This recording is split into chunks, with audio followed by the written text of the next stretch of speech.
राम राम। श्री नारायण एस्ट्रोधाम में मैं विनय द्विवेदी आप सभी का हार्दिक स्वागत करता हूं और ये आशा करता हूं कि आप लोग भी सकुशल होंगे। तो चलिए आज की वीडियो शुरू करता हूं। तो आज का ये वीडियो है पूर्णिमा को लेकर, यानी कि चैत्र मास की जो पूर्णिमा आती है, जिसको चैती पूनम भी कहते हैं, चैती पूर्णिमा भी कहते हैं, इसका एक अपना अलग महत्व है। ऐसे तो हर महीने में यानी हर माह में शुक्ल पक्ष आता है और कृष्ण पक्ष आता है। 15 दिन शुक्ल पक्ष, 15 दिन कृष्ण पक्ष होता है।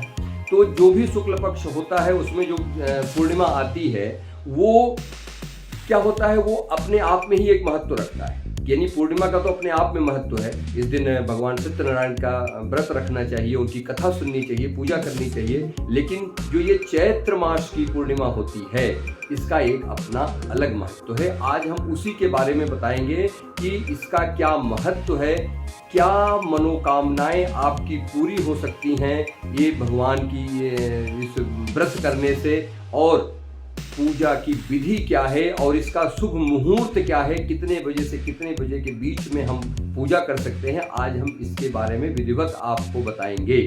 बहुत लोग के अभी मेरे पास फोन आए, कुछ मैसेज व्हाट्सएप उस पर आया, यूट्यूब पे जो कमेंट बॉक्स में कि पूर्णिमा के बारे में कुछ बताइए। तो हमने कहा चल नहीं, ठीक है, जितना मुझे ज्ञान है जो भी अल्प ज्ञान है उसको मैं आप लोगों के साथ साझा करने की कोशिश कर रहा हूं और आशा करता हूं कि आप लोगों को पसंद आएगा। तो आप लोग ध्यान से सुनिए और समझिए और इस व्रत का लाभ उठाइए, तो भगवान विष्णु आपकी मनोकामना अवश्य पूरी करेंगे। चलिए तो जानते हैं कि चैत्र मास की जो पूर्णिमा होती है इसका महत्व क्या है। देखिए चैत्र मास यानी कि आप जैसे नाम से ही सोच रहे हैं चैती पूर्णिमा, तो चैत्र मास की शुक्ल पक्ष की जो पूर्णिमा तिथि होती है उस पर जो भी पूर्णिमा आती है उसी को हम चैती पूर्णिमा कहते हैं। तो इस पूर्णिमा पे हम लोग हनुमान जयंती भी मनाते हैं, यानी कि ये जो हमारी पूर्णिमा है इस पर हनुमान जयंती भी मनाई जाती है। इस दिन हनुमान जी की जयंती भी मनाई जाती है। और दिन मंगलवार है, हनुमान जयंती है, और सबसे बड़ी बात चित्रा नक्षत्र है, यानी चित्रा नक्षत्र के स्वामी मंगल देव हैं और हनुमान जी महाराज का दिन भी पड़ रहा है मंगलवार। तो इस चैती पूर्णिमा की महत्व और बढ़ जाता है। आपकी जो भी मनोकामनाएं होंगी, अगर सच्चे दिल से भगवान की पूजा करते हैं तो आपकी मनोकामनाएं अवश्य पूरी होंगी। जो भी आपके काम बनते बनते रुक रहे हैं, जो कुछ भी समस्याएं आ रही हैं, अगर आप इस व्रत का अनुष्ठान करते हैं तो आप अवश्य ही भगवान विष्णु आपकी मनोकामना पूरी करेंगे।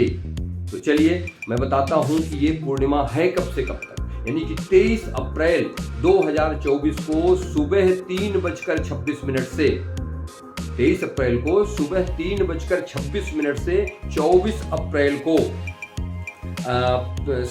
सुबह 5:19 तक रहेगा। यानी कि 23 तारीख को ही उदया तिथि में 3:26 से पूर्णिमा लग जाएगी और 24 तारीख को सुबह 5:16 तक रहेगा।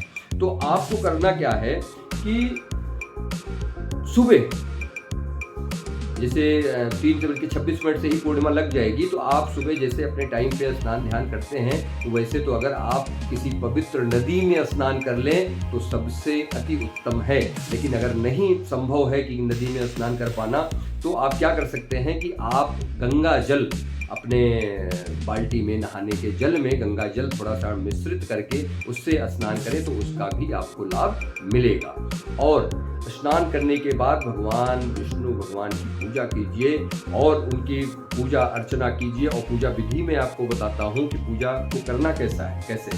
तो सबसे पहले क्या करना है, आपको एक लकड़ी की चौकी लेनी है। लकड़ी की चौकी पर पीले वस्त्र से उस पर बिछा देना है। पीला वस्त्र उस पर बिछाकर भगवान विष्णु जी की मूर्ति हो, प्रतिमा हो आपके पास, तो उनको गंगा जल से अभिषेक करके स्थापित करें और धूप दीप से उनकी पूजा करें। उसके बाद आप विष्णु सहस्त्र नाम का पाठ करें वहीं पर बैठ के। अगर विष्णु सहस्त्र नाम का पाठ नहीं कर पाते हैं तो कोई भी भगवान विष्णु जी के मंत्र का जप कम से कम 108 बार तो अवश्य करें और अपनी मनोकामनाएं उनसे शेयर करें, उनसे अब बताएं भगवान हमारी ये इच्छाएं हैं इसको पूरी करिए। और चित्रा नक्षत्र में जो पड़ रहा है ये पूर्णिमा, तो इसमें एक विशेष महत्व है दान का, यानी कि वस्त्र दान का। तो ये ध्यान रखिए कि अगर आप कोई भी मनोकामना लेकर वस्त्र को दान करते हैं, किसी जरूरतमंद को दान करते हैं, तो आपकी मनोकामना अवश्य पूरी होगी।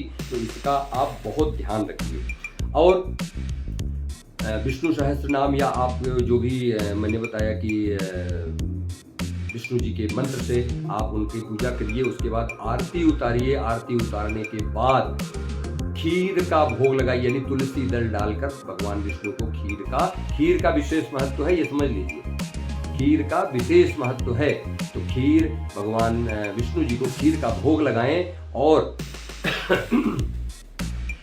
अपना व्रत जब आपको पारण करना है तो आज शाम में जब 23 तारीख की शाम में जब चंद्रमा उदित हो जाए तो उसमें थोड़ा सा कच्चा दूध मिलाकर, जल में कच्चा दूध मिलाकर भगवान चंद्र को अर्घ्य दें और इसी के साथ अपना व्रत पारण करें, तब जाकर आपकी मनोकामनाएं पूरी होंगी।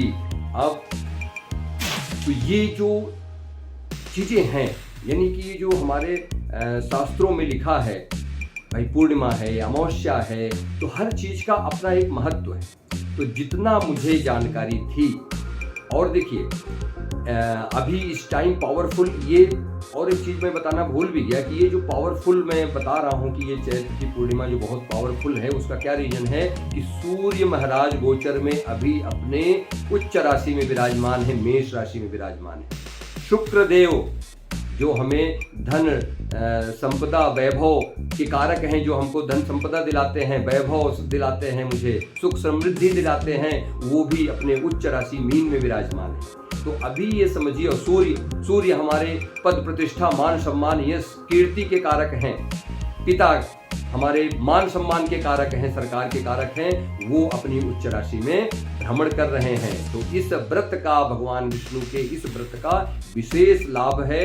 मैं तो ये चाहता हूं कि आप लोग अवश्य इस व्रत का पालन करें और भगवान विष्णु की कृपा प्राप्त करें। चलिए, आज का वीडियो बस इतना ही। अगर पसंद आया हो तो जरूर आशीर्वाद दीजिएगा।